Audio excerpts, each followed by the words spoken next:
हाँ, hello friend, welcome to study 18 YouTube channel. दोस्तों, study 18 के यूट्यूब चैनल में आप सभी का स्वागत है। दोस्तों, आज हम इस वीडियो में बायोलॉजी के विषय में दोस्तों पढ़ेंगे। दोस्तों, ये हमारा बायोलॉजी का दोस्तों क्लास 1 वीडियो। आज हम इस वीडियो में कोशिका के विषय में पढ़ने वाले हैं। आज दोस्तों इस वीडियो में हम कंप्लीट सेल के विषय में आपसे बातचीत करेंगे। आज हम दोस्तों इस वीडियो में कोशिका के विषय में पढ़ने वाले हैं।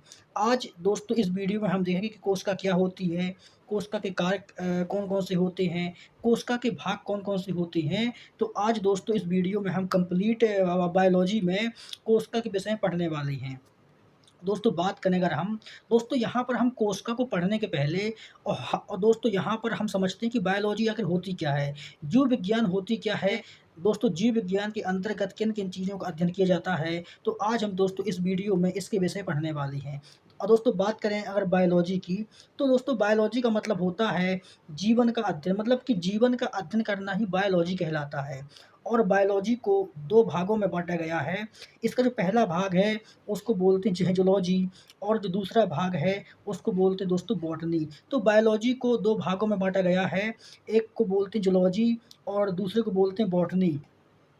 और दोस्तों यहाँ पर ज़ूलॉजी के जो पिता हैं उनको बोलते हैं अरस्तू। मतलब अरस्तू को दोस्तों जनक बोलते हैं ज़ूलॉजी का, है ना? ज़ूलॉजी का जनक किसको बोलते हैं? तो अरस्तू को बोलते हैं। और अगर हम दोस्तों बात करें बॉटनी की, तो बॉटनी के जो पिता हैं उनका नाम है दोस्तों थियोफ्रिस्टस। तो दोस्तों थियोफ्रिस्टस कौन हैं? तो जो थियोफ्रिस्टस हैं ये बॉटनी के पिता कहे जाते हैं। इसके बाद दोस्तों हम बात करते हैं कि मतलब ज़ूलॉजी में जंतुओं का अध्ययन किया जाता है और दोस्तों बॉटनी में पेड़-पौधों का जाता है। यहाँ पर दोस्तों और एनिमल के बारे में पढ़ेंगे और बॉटनी में यहाँ पर प्लांट के बारे में पढ़ेंगे। तो यहाँ पर दोस्तों हमने कंप्लीट बायोलॉजी के 2 पार्टों को देखा है। बायोलॉजी का जो पहला पार्ट है उसको दोस्तों बोलते हैं ज़ूलॉजी, और जो इसका दूसरा पार्ट है उसको बोलते हैं बॉटनी। तो यहाँ पर दोस्तों हम ज़ूलॉजी के अंतर्गत और एनिमल के बारे में पढ़ते हैं, और दोस्तों बॉटनी में हम प्लांट के बारे में पढ़ते हैं। बॉटनी में हम प्लांट के बारे में पढ़ते हैं। इसके बाद हम दोस्तों बात करते हैं कोशिका की। कोशिका आखिर क्या होती है, इसके बारे में हम दोस्तों बात करते हैं। तो कोशिका की दोस्तों अगर बात करें तो मानव शरीर की सबसे छोटी कार्यात्मक और संरचनात्मक इकाई होती है। इसी को कोशिका कहा जाता है। दोस्तों कोशिका जो होती है वो मानव शरीर की सबसे छोटी इकाई होती है। हमारा जो शरीर है वो कई प्रकार की कोशिकाओं से मिलकर बना हुआ है। दोस्तों यहाँ पर लाखों करोड़ों अरबों खरबों कोशिकाओं से मिलता है मानव शरीर, और इसी प्रकार से कई प्रकार की कोशिकाओं से जो है बनता है कौन-सा? तो कई प्रकार की कोशिकाओं से मिल कर के मानव शरीर का निर्माण होता है। तो दोस्तों कोशिका हमारे शरीर की कार्यात्मक और संरचनात्मक इकाई होती है। इसके बाद दोस्तों बात करते हैं कि तो मतलब कोशिका को दोस्तों हम यहाँ पर दोस्तों कोशिका के बारे में बात करते हैं कि कोशिका के अध्ययन को दोस्तों क्या बोलते हैं और कोशिका सिद्धांत क्या होता है। दोस्तों यहाँ पर कोशिका के बारे में हम बेसिक इन्फॉर्मेशन के बारे में बात करते हैं। तो दोस्तों अगर हम यहाँ पर बात करें तो पहली बार जो है कोशिका को रॉबर्ट हुक ने देखा था। तो पहली बार जब कोशिका को किसने देखा था? तो दोस्तों पहली बार कोशिका को रॉबर्ट हुक ने देखा था, और इसने जो देखा था दोस्तों वो मृत कोशिका थी, और कोशिका जो शब्द होता है वो 1665 में रॉबर्ट हुक ने दिया था। तो यहाँ पर दोस्तों बात करें अगर हम कोशिका की, तो कोशिका को पहली बार किसने देखा था? तो कोशिका को पहली बार रॉबर्ट हुक ने देखा था। जो रॉबर्ट हुक ने कोशिका को देखा था वह दोस्तों कोशिका मृत कोशिका थी, और कोशिका शब्द का प्रयोग और पहली बार 1665 में किसने किया था? तो पहली बार रॉबर्ट हुक ने कोशिका शब्द का प्रयोग पहली बार किया था। इसके बाद बात करते हैं कि जिंदा कोशिका को सबसे पहले किसने देखा था? तो दोस्तों जिंदा कोशिका को सबसे पहले लीवेनहॉक ने देखा था।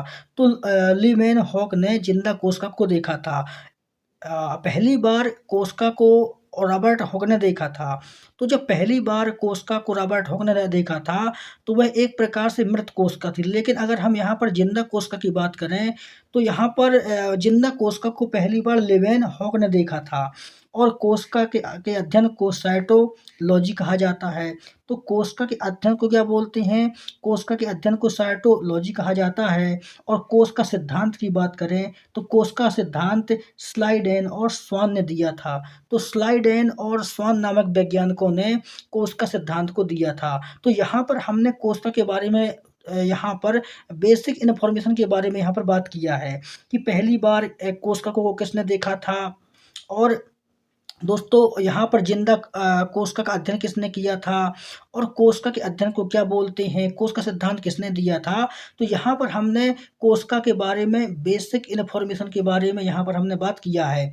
इसके बाद दोस्तों बात करते हैं बात करते हैं कि जो कोशिका होती है, तो कोशिका में दोस्तों बड़ी कोशिकाएं कौन सी होती हैं और छोटी कोशिकाएं कौन सी होती हैं, इसके बारे में हम बात करते हैं। यहाँ पर दोस्तों हम बात करेंगे कि जीवों में और जंतुओं में, पेड़ पौधों में कौन कौन सी कोशिकाएं बड़ी होती हैं, कौन सी कोशिकाएं छोटी होती हैं, कोशिकाओं का आकार कहाँ कैसा होता है, इसके बारे में हम बात करते हैं। तो यहाँ पर अगर हम दोस्तों ओवरऑल बात करें कि जो जंतुओं में कौन सी कोशिकाएं छोटी और कौन सी कोशिकाएं बड़ी होती हैं, तो यहाँ पर सबसे जो छोटी कोशिका होती है वो होती है माइकोप्लाज्म। जो माइकोप्लाज्म होती है सबसे छोटी कोशिका होती है, और यह एक दोस्तों जीवाणु कोशिका होती है।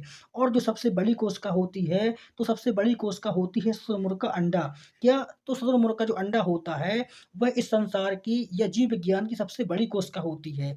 और जो सबसे छोटी कोशिका होती है, तो जो सबसे छोटी कोशिका कौन सी होती है, तो सबसे छोटी कोशिका होती है माइक्रोप्लाज्म। कौन सा दोस्तों? माइक्रोप्लाज्म जो होता है वो सबसे छोटी कोशिका होती है। और सबसे बड़ी कोशिका कौन सी होती है, तो सबसे बड़ी कोशिका होती है शुतुरमुर्ग का अंडा।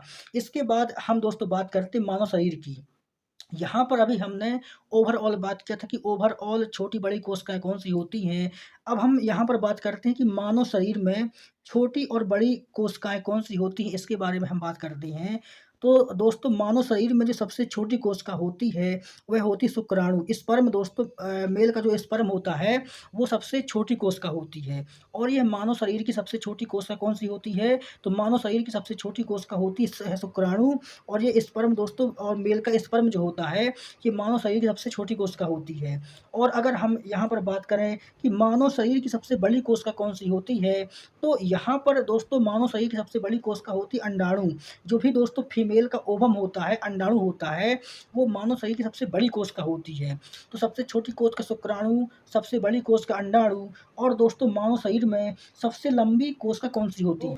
मानव शरीर की सबसे लंबी कोशिका होती है तंत्रिका तंत्र, है ना। तंत्रिका तंत्र जो होती है मानव शरीर की सबसे लंबी कोशिका होती है।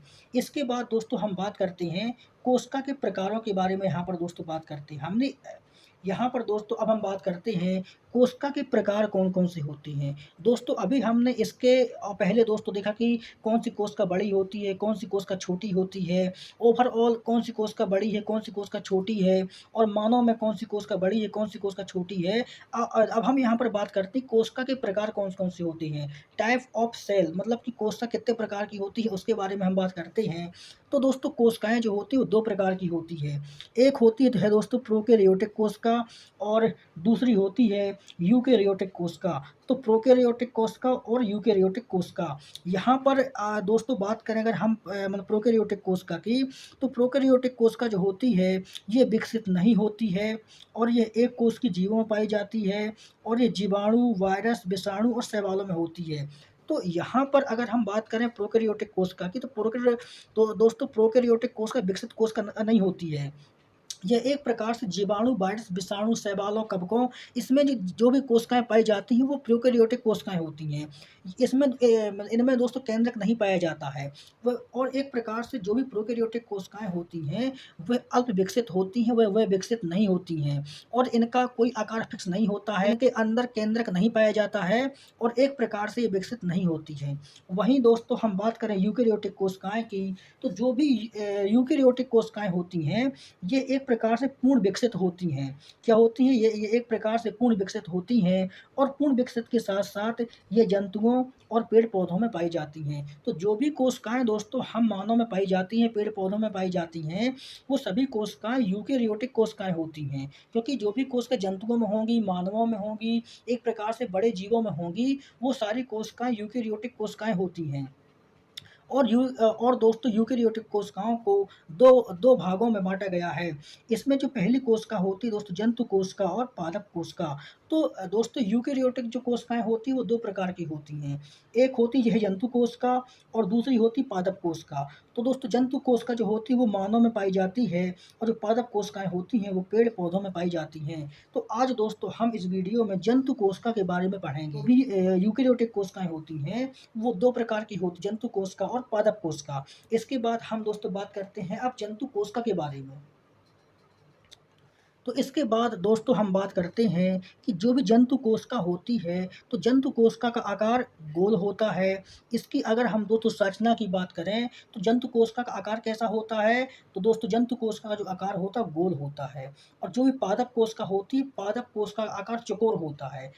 जंतु कोशिका का आकार गोल होता है और पादप कोशिका का आकार कैसा? चौकोर होता है। यहाँ पर दोस्तों हमने जंतु कोशिका का डायग्राम बनाया है। यहाँ पर हम आपको समझाएँगे कि आखिर जंतु कोशिका के अंदर कौन-कौन से भाग होते हैं, कौन-कौन से अवयव होते हैं और किन-किन भागों से मिलकर के जंतु कोशिका का निर्माण होता है, उसके बारे में हम आपको दोस्तों डायग्राम के माध्यम से समझाएँगे। यहाँ पर अगर हम दोस्तों बात करें, ये जो दोस्तों भित्ति है ना, इसको बोलते हैं प्लाज़्मा भित्ति और ये जो दोस्तों यहाँ पर होती है, इनको बोलते हैं सेंट्रोसोम और दोस्तों इसमें होता है लाइसोसोम और इसके बाद दोस्तों राइबोसोम और दोस्तों इसके बाद माइटोकॉन्ड्रिया के बाद दोस्तों अंतर्वृत्त जालिका और कोशिका द्रव्य और केंद्रकीय झिल्ली और गोल्गी काय। तो ये दोस्तों अवयव होते हैं। अभी हम इनके बारे में कंप्लीट डीपली से पढ़ेंगे कि सेंट्रोसोम क्या होता है, माइटोकॉन्ड्रिया क्या होता है, राइबोसोम क्या होता है, गोल्गी काय क्या होता है, तो इसके बारे में अभी हम कंप्लीट पढ़ेंगे। अभी हम केवल दोस्तों आपको डायग्राम में दिखा रहे हैं कि यहाँ पर सेंट्रोसोम कहाँ है, राइबोसोम कहाँ है, केंद्रक कहाँ है, तो जो बीच का हिस्सा होता है दोस्तों ये, तो कोशिका के बीच के हिस्से को केंद्रक कहा जाता है। जो भी इस कोशिका के पूरे में एक द्रव भरा हुआ है, आपको यहाँ पर दिख रहा होगा जो भी यहाँ पर द्रव भरा हुआ है, इसको दोस्तों बोलते हैं कोशिका द्रव। क्या होता है? तो कोशिका द्रव होता है ये क्या होता है? कोशिका द्रव होता है और इसी प्रकार का द्रव दोस्तों एक केंद्रक के अंदर भी होता है। तो इस केंद्रक के अंदर भी एक द्रव भरा होता है, उसको बोलते हैं क्या? उसको बोलते हैं केंद्रक द्रव और इसके जो दोस्तों चारों ओर का जो आवरण होता है, इसको बोलते हैं कोशिका झिल्ली। क्या बोलते हैं? इसको बोलते हैं कोशिका झिल्ली। कोशिका झिल्ली दोस्तों अर्धपारगम्य झिल्ली होती है और यह प्रोटीन की बनी होती है। इसमें दोस्तों जो गोल-गोल की संरचना पाई जाती है, ये जो आपको गोल-गोल दिख रहे हैं, ये होते हैं लाइसोसोम और यहाँ पर जो दोस्तों केंद्रक के बगल में जो ये दिख रहे हैं, ये होते राइबोसोम और दोस्तों ये जो चौड़े-चौड़े यहाँ पर आपको दिख रहे हैं, इसको बोलते हैं माइटोकॉन्ड्रिया और इसके बाद दोस्तों यहाँ पर जो लंबी-लंबी संरचना दिख रही हैं, इसको बोलते हैं गोल्गी काय। तो यहाँ पर दोस्तों हमने यहाँ पर आपको समझाने का प्रयास किया है कि आखिर जंतु कोशिका के अंदर कौन-कौन से अवयव होते हैं, कौन-कौन से सिस्टम होते हैं, उसके बारे में हमने आपको यहाँ पर बताया है। इसके बाद दोस्तों हम यहाँ पर कंप्लीट पढ़ते हैं कि सेंट्रोसोम, लाइसोसोम, राइबोसोम क्या होती हैं, इसके बारे में दोस्तों हम अब कंप्लीट पढ़ते हैं। तो दोस्तों अभी हमने देखा कि कोशिका के कौन-कौन से भाग होते हैं और कोशिका में दोस्तों कौन-कौन से अवयव होते हैं। तो अभी हमने डायग्राम के माध्यम से इसके दोस्तों पिछले पेज में अभी हमने पढ़ा था।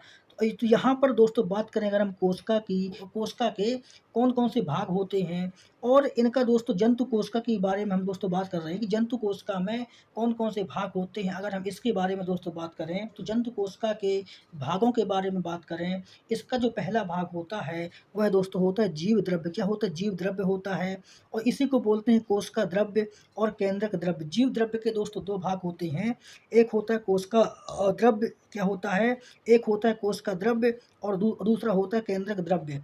इसके बाद इसमें कोशिका झिल्ली होती है, सेंट्रोसोम होता है, गोल्गी काय होता है, अंतर्वृत्त जालिका होती है, राइबोसोम होता है, माइटोकॉन्ड्रिया होती है और लाइसोसोम होता है। तो ये दोस्तों कोशिका के भाग होते हैं। अब हम इनके बारे में कंप्लीट डीपली से पढ़ते हैं कि कोशिका झिल्ली क्या होती है, सेंट्रोसोम, लाइसोसोम, राइबोसोम, इसके बारे में अब हम दोस्तों कंप्लीट पढ़ते हैं। तो यहाँ पर दोस्तों हम बात करते हैं सबसे पहले जीव द्रव्य की। यहाँ पर हम दोस्तों सबसे पहले बात करते हैं कि आखिर जीव द्रव्य क्या होता है? जीव द्रव्य का कोशिका में मतलब क्या होता है? जीव द्रव्य कोशिका में क्यों होता है? इसके बारे में दोस्तों हम बात करते हैं। तो जीव द्रव्य दोस्तों 2 प्रकार का होता है। एक होता है कोशिका द्रव्य और दूसरा होता है केंद्रक द्रव्य। कोशिका द्रव्य दोस्तों होता है कोशिका झिल्ली और केंद्रक के बीच में जो रहता है उसको बोलते हैं कोशिका द्रव्य। दोस्तों यहाँ पर अगर हम आपको डायग्राम के माध्यम से समझाने की कोशिश करें तो दोस्तों जो कोशिका यहाँ पर जो दोस्तों यहाँ पर ना केंद्रक, तो केंद्रक और इस झिल्ली, तो केंद्रक और झिल्ली के बीच में जो भी द्रव भरा हुआ है दोस्तों इसी को बोलते हैं कोशिका द्रव्य। जो केंद्रक ये है दोस्तों, ये हिस्सा क्या है? ये हिस्सा केंद्रक है। तो केंद्रक और झिल्ली के बीच में जो भी द्रव भरा हुआ है इसी को दोस्तों बोलते हैं कोशिका द्रव। इसके बाद दोस्तों हम बात करते हैं केंद्रक द्रव की। या फिर केंद्रक द्रव क्या होता है? तो केंद्रक द्रव दोस्तों केंद्रक के अंदर भरा होता है। जो भी द्रव दोस्तों केंद्रक के अंदर भरा होता है उसको केंद्रक द्रव कहा जाता है। इसके बाद दोस्तों बात करते हैं कि जीव द्रव्य का जो 99% भाग होता है वो 4 प्रकार के पदार्थों से मिलकर बना होता है। इसमें दोस्तों ऑक्सीजन होता है, कार्बन होता है, हाइड्रोजन होता है और नाइट्रोजन होता है। ऑक्सीजन दोस्तों 76% होता है, कार्बन 10.5% होता है और हाइड्रोजन 10% होता है और नाइट्रोजन 2.5% होता है। तो दोस्तों ये जीव द्रव्य का एक प्रकार से 99% जो जीव द्रव्य का भाग होता है वो इन 4 पदार्थों से मिलकर बना होता है। जो भी 99% जीव द्रव्य का भाग है वो 4 प्रकार के पदार्थों से मिलकर बना होता है। उसमें ऑक्सीजन होता है, कार्बन होता है, हाइड्रोजन होता है और नाइट्रोजन होता है। इसके बाद दोस्तों हम बात करते हैं कि संपूर्ण जीव द्रव्य का जो 90% भाग है वो जल होता है। मतलब कि जितना भी जीव द्रव्य होता है, जो भी केंद्रक में होता है, कोशिका में होता है, उसका जो 90% भाग होता है वो एक प्रकार से जल होता है। जल ही तो भरा होता है। उसमें 10% भाग में केवल पोषक तत्व होते हैं और 90% भाग क्या जल होता है। इसीलिए दोस्तों मतलब अगर आपके शरीर में पानी की कमी हो जाती है तो आपको दोस्तों प्यास लगती है। अगर आपके शरीर में 1% पानी की कमी होती है तो आपको प्यास लगती है और अगर आपके शरीर में 4% पानी कम हो जाता है तो दोस्तों आपकी मौत तक हो सकती है। और अगर दोस्तों आपके शरीर में लगातार पानी कम हो रहा है तो मतलब कि आपका जो जीव द्रव्य है वो लगातार घट रहा है। कोशिका के अंदर जो भी जीव द्रव्य भरा हुआ है वो लगातार घट रहा है, इसीलिए आपको प्यास लग रही है। और अगर यह बहुत ही अधिक मात्रा में घट जाएगा तो आपकी दोस्तों मौत तक हो सकती है। तो ये होता है जीव द्रव्य जो कोशिका के अंदर और केंद्रक के अंदर होता है। इसके बाद दोस्तों हम बात करते हैं कोशिका झिल्ली की कि कोशिका झिल्ली क्या होती है, इसके बारे में हम बात करते हैं। तो दोस्तों कोशिका झिल्ली लिपिड, प्रोटीन और कार्बोहाइड्रेट की बनी होती है। कोशिका झिल्ली जो होती है वो किसकी बनी होती है? तो कोशिका झिल्ली की दोस्तों बात करें तो जो भी कोशिका के चारों ओर का आवरण होता है ये वाला, जहाँ पर दोस्तों कोशिका घेरे हुए है पूरे मतलब अंगों को, जहाँ पर कोशिका पूरे अंगों को घेरे हुए है इसी को बोलते हैं कोशिका झिल्ली। और जो ये कोशिका झिल्ली होती है यह दोस्तों प्रोटीन की बनी होती है। किसकी बनी होती है? तो यह प्रोटीन की बनी होती है और इसमें कार्बोहाइड्रेट भी पाया जाता है। इसके बाद दोस्तों हम बात करते हैं कि ये अर्धपारगम्य झिल्ली होती है और यह कोशिका को सुरक्षा प्रदान करती है। तो कोशिका झिल्ली का काम क्या होता है? तो कोशिका झिल्ली का काम होता है कोशिका को सुरक्षा प्रदान करना और ये एक प्रकार से अर्धपारगम्य झिल्ली होती है और ये कोशिका के अंदर जाने वाले और कोशिका से बाहर आने वाले पदार्थों की देखभाल करती है। एक प्रकार से दोस्तों कोशिका झिल्ली वॉचमैन का काम करती है। जो भी पदार्थ कोशिका में प्रवेश करता है, जो भी पदार्थ कोशिका से बाहर निकलती हैं, उनकी देखभाल कौन करती है? कोशिका झिल्ली करती है। इसके बाद दोस्तों हम आगे बात करते हैं सेंट्रोसोम के बारे में कि सेंट्रोसोम क्या होता है। इसको हिंदी में बोलते तो है दोस्तों तारक का। क्या बोलते हैं? इसको हिंदी में बोलते तारक का है। तो यहाँ पर हम बात करते हैं कि सेंट्रोसोम क्या होता है। सेंट्रोसोम जो भी कोशिका के अंदर होता है तो इसका मुख्य कार्य क्या होता है इसके बारे में हम बात करते हैं। तो दोस्तों सेंट्रोसोम का मुख्य कार्य होता है कोशिका का विभाजन करना। मतलब कि कोशिका को तोड़ करके नई कोशिका बनाना, ये काम होता है सेंट्रोसोम का। तो दोस्तों मतलब कि जंतु कोशिका में जो सेंट्रोसोम होता है तो सेंट्रोसोम का मुख्य कार्य होता है कोशिका का विभाजन करना। मतलब कि जो भी कोशिकाएं मर गई हैं तो उन कोशिकाओं को जीवित करके एक प्रकार से तोड़ करके और उसके सेम आकार की दूसरी कोशिका का निर्माण करना, ये काम होता है सेंट्रोसोम का। सेंट्रोसोम दोस्तों कोशिकाओं का निर्माण करता है। और यहाँ पर दोस्तों बात करें कि सबसे तेज जो है कोशिका विभाजन कहाँ पर होता है, कि सबसे तेज कोश का विभाजन कहाँ पर होता है, तो दोस्तों सबसे तेज कोश का होता है वो लीवर में होता है ना।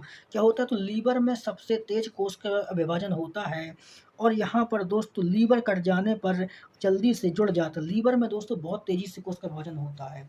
मतलब कि अगर आपको लीवर में बहुत अधिक मात्रा में चोट लग भी जाती है, तो लीवर के अंदर इतनी अधिक मात्रा में कोशिकाएँ बनती हैं कि वह दोस्तों अपने आप को बहुत जल्दी ठीक कर लेता है। ये लीवर में बहुत अधिक कोश का विभाजन होता है। और बात करें कि सबसे धीमा कम कोशिकाएँ कहाँ पर बनती हैं या सबसे धीमा कोश का विभाजन कहाँ पर होता है, तो सबसे धीमा कोश का विभाजन जो होता है वो कहाँ ब्रेन में होता है। मतलब कि मानव के मस्तिष्क में सबसे धीमा कोश का विभाजन होता है। इसीलिए दोस्तों ब्रेन में चोट लग जाने के बाद मानव का बचना बहुत मुश्किल हो जाता है, क्योंकि जो दोस्तों मानव का मस्तिष्क है उसमें कोशिकाओं का विभाजन होता ही नहीं है। अगर आपके ब्रेन में बहुत अधिक मात्रा में चोट लग जाती है, तो दोस्तों या तो आपकी मौत तक हो सकती है, क्योंकि यहाँ पर कोशिकाओं का बनना कोई फिक्स ही नहीं है, यहाँ पर कोशिकाएँ नहीं बनती हैं। इसीलिए जो कोशिकाएँ बनी हुई हैं, केवल उन्हीं में काम चलता है। यहाँ पर अगर आपके मस्तिष्क में कोई भी टूट-फूट होती है, तो वो दोबारा नहीं जुड़ता है। इसीलिए दोस्तों मानव मस्तिष्क को बचाया जाता है और इसीलिए सरकार जो है हेलमेट लगाने के लिए बोलती है, क्योंकि यहाँ पर लगने के बाद मानव का बचना मुश्किल हो जाता है। इसके बाद दोस्तों हम बात करते हैं एंडोप्लाज्मिक रेटिकुलम। क्या दोस्तों, एंडोप्लाज्मिक रेटिकुलम इसको बोलते हैं अंतर्द्रव्य जालिका। तो यहाँ पर दोस्तों बात करें कि एंडोप्लाज्मिक रेटिकुलम क्या होता है, इसके बारे में हम बात करते हैं, तो इसे कोशिका का कंकाल कहा जाता है। दोस्तों जो कोशिका का कंकाल होता है उसको अंतर्द्रव्य जालिका कहा जाता है। मतलब कि कोशिका का जो कंकाल होता है वो अंतर्द्रव्य जालिका से मिलकर बना होता है और यह कोशिका का कंकाल होता है और कोशिका को पिचकने से बचाता है। दोस्तों ये एक प्रकार से कोशिका को खड़ा रखता है ना? कोशिका को स्टेबल रखता है, खड़ा रखता है। ये एक प्रकार से कोशिका के लिए कंकाल का कार्य करता है कौन? Endoplasmic reticulum. और यहाँ पर दोस्तों बात करें कि एंडोप्लाज्मिक रेटिकुलम का जो पहला भाग होता है वह चिकना होता है। दोस्तों एंडोप्लाज्मिक रेटिकुलम लंबा-लंबा होता है, तो एंडोप्लाज्मिक रेटिकुलम का जो ऊपरी भाग होता है वह चिकना होता है और ये वसा से बना होता है। और जो इसका अंतिम भाग होता है और जो इसका नीचे का भाग होता है, वह एक प्रकार से खुरदरा होता है और यह प्रोटीन का बना होता है। तो ये इसका ऊपरी वाला भाग वसा का बना होता है और जो भी एंडोप्लाज्मिक रेटिकुलम का जो नीचे वाला भाग होता है, वह खुरदरा होता है और यह प्रोटीन का बना होता है। इसके अगर दोस्तों मुख्य कार्य की बात करें कि एंडोप्लाज्मिक रेटिकुलम का मुख्य कार्य क्या होता है, तो इसका दोस्तों मुख्य कार्य होता है कोशिका को स्टेबल रखना, कोशिका को खड़ा रखना और कोशिका के लिए कंकाल का कार्य करना। और इसके अलावा दोस्तों इसका कार्य होता है कि प्रोटीन और वसा का संचरण करना भी इसका कार्य होता है। इसके बाद दोस्तों बात करते हैं राइबोसोम की, कि राइबोसोम क्या होता है, इसके बारे में दोस्तों हम बात करते हैं कि राइबोसोम क्या होता है। तो राइबोसोम दोस्तों कोशिका में प्रोटीन का उत्पादन करता है। राइबोसोम का मुख्य कार्य होता है दोस्तों कोशिका में प्रोटीन का उत्पादन करना। जो भी इंसान खाना खा रहा है उसमें से दोस्तों जो जो भी चीज़ें मानव के अंदर जा रही हैं, उसके माध्यम से राइबोसोम कोशिका के अंदर ही प्रोटीन का निर्माण करता है और इसीलिए इसको प्रोटीन की फैक्ट्री कहा जाता है। और यह दोस्तों 70S और 80S प्रोटीन का निर्माण करता है। अब ये 70S और 88 प्रोटीन क्या होते हैं, इसके बारे में हम बात करते हैं। तो जो भी राइबोसोम होता है वो 70S और 80S प्रोटीन का निर्माण करता है। तो दोस्तों जो 70S प्रोटीन होता है उसको कम प्रोटीन बोलते हैं, जो 80S प्रोटीन होता है वह अधिक प्रोटीन होता है। तो अगर हम बात करें दोस्तों, अगर हम बात करें 70S प्रोटीन की, तो 70S प्रोटीन जो होता है वो जीवाणुओं में होता है। मतलब कि जीवाणु और जो छोटे जीव होते हैं वो 70S प्रोटीन का यूज़ करते हैं। किसका यूज़ करते हैं? तो जो भी जीवाणु हैं, छोटे जीव हैं, वायरस हैं, वो 70S प्रोटीन का यूज़ करते हैं। जो भी दोस्तों मानव हैं और पेड़-पौधे, जो भी भारी जीव होते हैं और मानव हैं, पेड़-पौधे हैं, बड़े-बड़े जीव-जंतु हैं, तो 80S प्रोटीन का यूज़ करते हैं। तो ये दोस्तों प्रोटीन के 2 पार्ट होते हैं, 70 एस और 88। तो कार्य के अनुसार जो जीव-जंतु, पेड़-पौधे होते हैं, वो अपने कार्य के हिसाब से इन दोनों प्रोटीनों का यूज़ करते हैं। इसके बाद हम दोस्तों बात करते हैं राइबोसोम की। तो दोस्तों राइबोसोम को रॉबिन्स और ब्राउन नामक वैज्ञानिकों ने 1953 में पादप कोशिकाओं में देखा था। तो राइबोसोम को सबसे पहले किसने? रॉबिन्स और ब्राउन नामक वैज्ञानिकों ने 1953 में पादप कोशिकाओं में देखा था और इसको दोस्तों जी पैलेट ने 1958 में जंतु कोशिका में देखा था। तो जी पैलेट ने 1958 में जंतु कोशिका में देखा था और रॉबिन्स और ब्राउन ने 1953 में पादप कोशिकाओं में देखा था। तो ये दोस्तों एक प्रकार से क्या है, ये एक प्रकार से राइबोसोम का वर्गीकरण है कि राइबोसोम पादप कोशिका में कब दिखा, राइबोसोम जंतु कोशिकाओं में कब दिखा, राइबोसोम की खोज कैसे हुई। इसके बाद हम दोस्तों बात करते हैं कि राइबोसोम का नामकरण किसने दिया है। तो राइबोसोम का नामकरण दिया है किसने, रॉबर्ट ने। वैज्ञानिक रॉबर्ट थे, तो वैज्ञानिक रॉबर्ट ने जो है राइबोसोम का नामकरण दिया है। इसके बाद दोस्तों बात करते हैं, तो इसके बाद दोस्तों बात करते हैं हम माइटोकॉन्ड्रिया की। माइटोकॉन्ड्रिया क्या होता है, इसके बारे में हम बात करते हैं। तो दोस्तों माइटोकॉन्ड्रिया को कोशिका का शक्ति केंद्र कहते हैं। इसको कोशिका का पावर हाउस कहा जाता है और इसका जो मेन कार्य होता है दोस्तों वो होता है कोशिका के अंदर ऊर्जा का निर्माण करना। माइटोकॉन्ड्रिया दोस्तों क्रेब्स साइकिल चलती है, माइटोकॉन्ड्रिया में क्रेब्स साइकिल चलती है और माइटोकॉन्ड्रिया क्रेब्स साइकिल के माध्यम से 38 एटीपी अणुओं का निर्माण करता है। और जब ये दोस्तों 38 एटीपी अणुओं का निर्माण करता है दोस्तों, कोशिका के अंदर ऊर्जा उत्पन्न होती है और इसी ऊर्जा का उपयोग शरीर में कार्य करने के लिए किया जाता है। तो कोशिका में दोस्तों कौन सी चलती है, क्रेब्स साइकिल चलती है। इसके माध्यम से 38 एटीपी अणुओं का निर्माण होता है और जो भी 38 एटीपी अणुओं का निर्माण होता है उसके माध्यम से दोस्तों कोशिका में क्या होता है कि मानव शरीर में ऊर्जा का उत्पन्न होता है और एक प्रकार से ऊर्जा का उपयोग शरीर में होता है। और इसकी खोज ऑल्टमैन ने किया था और इसका नामकरण बेंडा नामक वैज्ञानिक ने दिया था। तो इसके बाद दोस्तों हम बात करते हैं गोल्जी काय। इसको बोलते हैं गोल्जी बॉडी, गोल्जी काय या गोल्जी बॉडी। गोल्जी काय का दोस्तों कार्य होता है प्रोटीन को ले जाना। अभी हमने आपको पढ़ाया था कि प्रोटीन बनाता कौन है, तो दोस्तों प्रोटीन का निर्माण करता है राइबोसोम। कोशिका के अंदर प्रोटीन का निर्माण करता है राइबोसोम। तो राइबोसोम जो भी प्रोटीन का निर्माण करता है, अब उस प्रोटीन को ले कौन जाता है, उस प्रोटीन को दोस्तों ले जाता है गोल्जी काय, है ना। गोल्जी काय क्या करता है, गोल्जी काय का जो मुख्य कार्य होता है वो होता है प्रोटीन को और दोस्तों कोशिका से ले जाना, प्रोटीन को ले जाना और कोशिका के सभी अंगों पर प्रोटीन को बांट देना। अभी हमने इसके दोस्तों पिछले पेज में आपसे बात किया था कि प्रोटीन का निर्माण कौन करता है। दोस्तों प्रोटीन का निर्माण करता है राइबोसोम। तो जो भी राइबोसोम प्रोटीन बनाता है तो उस बने हुए प्रोटीन को गोल्जी काय कोशिका के अन्य भागों तक पहुंचा देता है। तो दोस्तों गोल्जी काय की बात करें तो गोल्जी काय का जो मेन कार्य होता है वो होता है प्रोटीन को ले जाना और ये एक प्रकार से यातायात प्रबंधक का काम करता है और इसकी जो कोशिका भित्ति और लाइसोसोम का निर्माण भी करता है। तो आपको मात्र केवल एक बात इसमें याद रखनी कि इसमें जो गोल्जी काय होता है, तो गोल्जी काय का जो मेन कार्य होता है वो होता है प्रोटीन को ले जाना ना। गोल्जी काय का जो मुख्य कार्य होता है वो होता है प्रोटीन को ले जाना। राइबोसोम ने जो भी प्रोटीन को बनाया है उसको शरीर के अन्य भागों तक पहुंचाता है कौन, गोल्जी काय।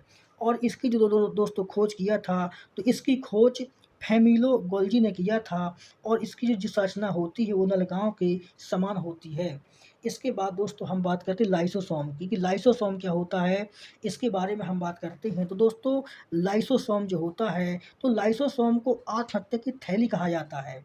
क्या क्या बोलते हैं, तो लाइसोसोम को आत्महत्या की थैली कहा जाता है क्योंकि शरीर में मृत कोशिकाओं को नष्ट करने का काम करता है लाइसोसोम। चोट लगने पर शरीर के किसी हिस्से की कोशिकाएं मर जाती हैं तो उनका अपघटन कौन करता है, लाइसोसोम। दोस्तों लाइसोसोम का मेन कार्य यही होता है कि कोशिका के अंदर मानव शरीर में जो भी कोशिकाएं मर जाती हैं तो उन मरी हुई कोशिकाओं को नष्ट करता है कौन, लाइसोसोम। और मरी हुई कोशिकाओं पर दोस्तों एक प्रकार से उनमें अपघटन का कौन कार्य करता है, लाइसोसोम कार्य करता है।